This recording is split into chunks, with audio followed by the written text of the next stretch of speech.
بسم اللہ الرحمن الرحیم۔ السلام علیکم۔ صدام حسین یہ دنیا کی وہ متنازع شخصیت ہے جس کو کوئی محمد بن قاسم کا وارث کہتا ہے تو کوئی ہٹلر ثانی کہتا ہے، کوئی غریبوں کا مسیحا بتاتا ہے تو کوئی ظالم کہتا ہے، کسی نے تاناشاہ لکھا، کسی نے عاجز لکھا۔ یوں تو صدام حسین کی زندگی پر یوٹیوب پر ڈھیر ساری ویڈیوز موجود ہیں، لیکن آج ہم آپ کو صدام حسین کی پیدائش سے لے کر اس کی آخری سانس تک پوری زندگی کو چند الفاظ میں اس طریقے سے سمیٹ کر دکھائیں گے کہ آپ از خود کہہ اٹھیں گے صدام حسین کون تھا، فرشتہ یا جلاد۔ صدام حسین کی پیدائش 28 اپریل 1937 کو عراق کے ایک گاؤں تکرت میں ہوئی۔ صدام حسین کی فیملی بہت غریب فیملی تھی، کیونکہ صدام حسین کے والد اس کی پیدائش سے پہلے ہی اس دنیا سے رخصت ہو چکے تھے، اور پھر صدام کا بڑا بھائی جس کی عمر 5 سال تھی وہ بھی کینسر کے مرض میں چل بسا۔ باپ تو پہلے ہی چل بسے تھے، اب صدام حسین کی ماں بھی اس کے والد اور اس کے بھائی کی موت کی وجہ سے گمنامیوں میں جی رہی تھی، اور اب صدام حسین کا بچپن بھی گمنامیوں اور مایوسیوں کا شکار ہو گیا۔ جب ماں کی حالت بہتر ہوئی تو انہوں نے دوسری شادی بھی کی، لیکن صدام حسین اب بھی اکیلے ہی رہتے تھے، کیونکہ اس کی ماں کے دوسرے شوہر نے صدام حسین کو کسی بھی صورت قبول کرنے سے انکار کر دیا تھا۔ یعنی مورخ غلط نہیں لکھتے ہیں کہ صدام حسین کو بچپن سے ہی اکیلے تنہا رہنے کی عادت تھی۔ صدام حسین جب سمجھدار ہوئے تو اپنی اعلیٰ تعلیم کے لیے اپنے اسلاف کے طریقے پر عمل کرتے ہوئے بغداد کا رخ کیا۔ اس دور میں بغداد پر برطانوی حکومت کا قبضہ تھا۔ جیسا کہ ہم سب جانتے ہیں کہ برطانیہ نے پوری آدھی دنیا کو اپنے مکر و فریب سے لوٹا، جس میں سب سے زیادہ متاثر ہونے والا دیش ہمارا ہندوستان ہی ہے۔ جب دوسری جنگ عظیم ہوئی تو برطانیہ بہت کمزور ہو گیا اور اسے عراق سے اپنا تسلط ہٹانا پڑا، لیکن عراق کی چھاتی میں موجیں مارتا ہوا تیل کا سمندر ان برطانیوں کو اپنی طرف بار بار کھینچ لاتا تھا، اور وہ عراق سے جانے کے بعد بھی عراق پر اور اس کی زمین سے نکلنے والے تیل پر اور تمام خزانوں پر اپنا کنٹرول رکھنا چاہتے تھے، جس کے لیے برطانیہ نے وہی ترکیب اپنائی جو آج امریکہ اور اسرائیل انڈیا میں اپنا رہے ہیں۔ برطانیہ نے عراق کے ایک ایسے خاندان کو عراق کی حکومت سونپ کر اپنے ہاتھ صاف کر لیے جو خاندان اب بھی برطانیہ کے اشاروں پر ناچتا تھا۔ برطانیہ کا عراق سے جانے کے بعد بھی عراق میں وہی قانون نافذ ہوتے تھے جو برطانیہ چاہتا تھا، جس سے یہ عراقی بہت پریشان تھے، اور وہ اکثر اس حکومت کے خلاف احتجاج بھی کیا کرتے تھے، اور ان پروٹیسٹوں میں صدام حسین بہت بڑھ چڑھ کر حصہ لیا کرتے تھے، اور ان تمام دھرنوں میں بس یہی مطالبہ کیا جاتا تھا کہ اس خاندان کی حکومت کو ختم کر کے ایک ایسی عراق کی حکومت بنائی جائے جو عراق کی عوام کے لیے کام کرے، اور وہ قانون نافذ ہوں جو عراقی چاہتے ہیں، نہ کہ وہ جو برطانیہ چاہے۔ صدام حسین نے بہت کم ہی عمر میں بعث نامی سیاسی پارٹی کو جوائن کر لیا تھا، اور اسی پارٹی سے احمد حسن البکر بھی جڑے ہوئے تھے، جو نہ صرف صدام حسین کے گاؤں کے تھے بلکہ صدام حسین کے دور کے رشتہ دار بھی لگتے تھے۔ تھوڑے ہی دنوں میں وہ سرکار ٹوٹ گئی جو برطانیہ کے اشاروں پر کام کرتی تھی، اور ساتھ ہی ساتھ وہ پارٹی بھی پاور میں آ گئی جس سے احمد حسن البکر اور صدام حسین جڑے ہوئے تھے، اور اب عراق کا راشٹرپتی احمد حسن البکر کو بنا دیا گیا، اور صدام کو احمد حسن البکر راشٹرپتی کا نائب بنا دیا گیا، اور اب صدام حسین عراق میں بہت مقبول ہو چکے تھے، اور دھیرے دھیرے صدام حسین عراق کے قائد اور رہنما مانے جانے لگے۔ اگرچہ اس وقت راشٹرپتی احمد حسن البکر ہی تھے، لیکن اندر سے عراق کی پوری حکومت صدام حسین ہی چلایا کرتے تھے، اور جیسے لوگ احمد حسن البکر کو بھول ہی چکے تھے، ہر ایک کی زبان پر صدام حسین ہی تھا، اور اس وقت عراق میں صدام حسین کی اجازت کے بغیر کوئی چھوٹے سے چھوٹا فیصلہ بھی نہیں لیا جاتا تھا، اور یہی وہ عظیم دور تھا جس دور میں صدام حسین نے کچھ ایسے فیصلے لیے، ایسے کام کیے جنہیں آج بھی یاد کیا جاتا ہے، جن میں پہلا کام، سب سے بڑا کام یہ تھا کہ صدام حسین نے عراق کا تمام تیل عراق گورنمنٹ کے انڈر میں کیا، جس سے عراق کی حکومت پہلے سے بہت زیادہ مضبوط ہو گئی۔ تو جہاں صدام حسین کی شہرت آسمان چھو رہی تھی، تو وہیں احمد حسن البکر موجودہ راشٹرپتی ان دنوں بہت شدید بیمار رہنے لگے، جس کی وجہ سے انہیں راشٹرپتی کے عہدے سے استعفیٰ دینا پڑا، اور صدام حسین کی قابلیت، جرأت اور ذہانت کو دیکھتے ہوئے اور اس کے انقلابی جذبے کو زیر نظر رکھتے ہوئے صدام حسین کو عراق کا راشٹرپتی بنا دیا گیا۔ اور اب یہیں سے وہ اس داستان کا آغاز ہوتا ہے جو آج بھی پوری دنیا میں سنائی جاتی ہے۔ جس وقت صدام حسین عراق کے راشٹرپتی بنے،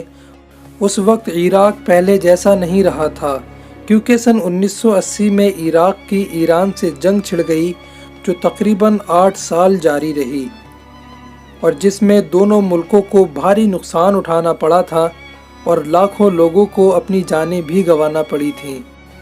لیکن حیرانی کی بات تو یہ ہے کہ اس جنگ میں امریکہ نے بھی صدام حسین کا ہر طریقے سے ساتھ دیا تھا،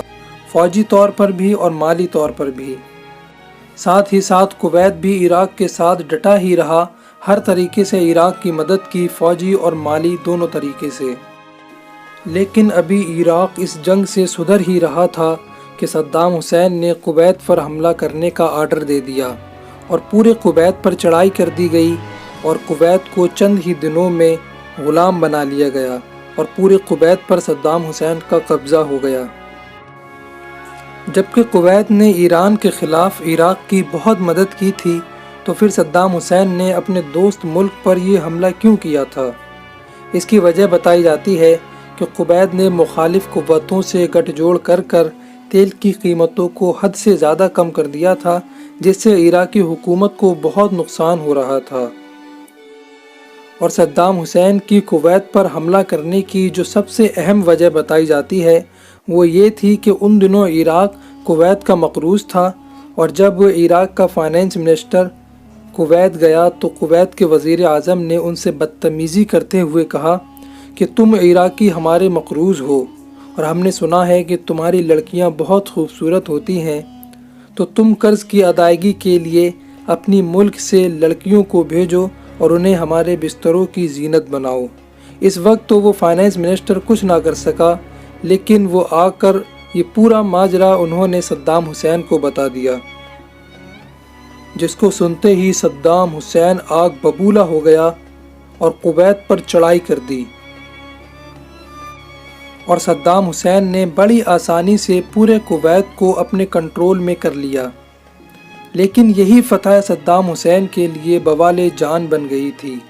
کیونکہ جب کویت پر قبضہ ہوا تو تمام عرب ممالک مل گئے اور سب نے مل کر عراق کے خلاف اتحاد کر لیا، اور ادھر امریکہ بھی اس اتحاد سے اپنا الو سیدھا کرنے کے لیے آ گیا،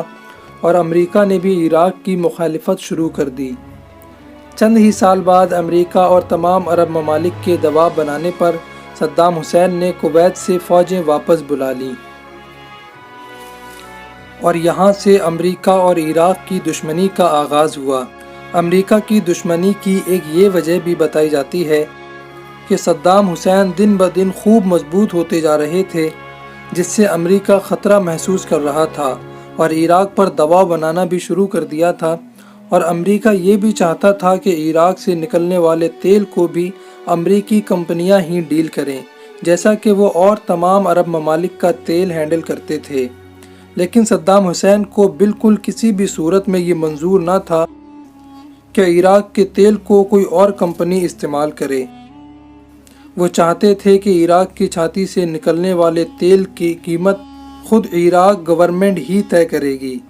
اس لیے امریکہ اس کیس کو یونائٹڈ نیشن میں لے کر گیا، اور الزامات میں مزید اضافے کرتے ہوئے امریکہ نے کہا کہ صدام حسین نے اپنے ملک عراق میں ایسے کیمیکل ہتھیار چھپا رکھے ہیں جو پوری دنیا کے لیے خطرہ ہیں۔ تو یونائٹڈ نیشن نے 2002 میں عراق ایک ایسی ٹیم بھیجی جس کا کام عراق سے وہ تمام ہتھیار نکالنے تھے جس کا امریکہ دعویٰ کر رہا تھا۔ بہت سختی سے پورا ملک چیک کیا گیا، لیکن اتنی سختی سے چیک کرنے کے باوجود انہیں کچھ بھی نہ ملا۔ جس کے بعد یونائٹڈ نیشن نے صدام پر لگے ہوئے تمام آروپوں کو بے اصل بتاتے ہوئے صدام کو باعزت بری کر دیا، لیکن امریکہ پھر بھی نہ مانا اور 2003 میں برطانیہ کی مدد سے عراق پر حملہ کر کے بغداد پر قبضہ کر لیا۔ امریکہ نے عراق پر حملہ کرنے سے پہلے جنوری 2003 میں یہ اعلان کیا تھا کہ صدام کے سامنے ہم 2 شرطیں رکھتے ہیں کہ صدام عراق سے وہ تمام کیمیکل ہتھیار نکال دے اور خود عراق سے ملک بدر ہو جائے۔ لیکن صدام حسین نے ایک پریس کانفرنس کرتے ہوئے کہا کہ ہم امریکہ کے لگائے ہوئے تمام الزامات کو سرے سے خارج کرتے ہیں، اور رہی بات امریکہ کی دھمکیوں کی تو ہم عراقی اللہ کے سوا اور کسی سے نہیں ڈرتے ہیں۔ امریکہ ہمیں تیری کوئی بھی شرط منظور نہیں ہے۔ پھر اس کے بعد امریکہ اور برطانیہ نے اچانک عراق پر حملہ کیا اور پورے عراق کو اپنے قبضے میں کر لیا، لیکن امریکہ صدام حسین کو نہیں پکڑ سکا۔ پورے 9 مہینے ڈھونڈنے کے بعد صدام حسین کو اسی گاؤں میں پایا گیا جس گاؤں میں وہ کبھی پیدا ہوئے تھے اور اپنا بچپن بتایا تھا۔ صدام حسین پر پورے 3 سال کیس چلایا گیا اور پھر پھانسی کی سزا سنا دی گئی۔ صدام حسین چونکہ ایک فوجی جوان تھے تو آپ نے یہ خواہش ظاہر کی کہ مجھے موت ہی دینا ہے تو وہ فوجیوں والی موت دیں کہ مجھے گولی مار دی جائے، لیکن ظالم امریکہ نے پھانسی ہی کی سزا کو قائم رکھا اور 2006 میں صدام حسین کو پھانسی دے دی گئی۔ جب صدام حسین کو پھانسی دینے کے لیے جلاد قریب آئے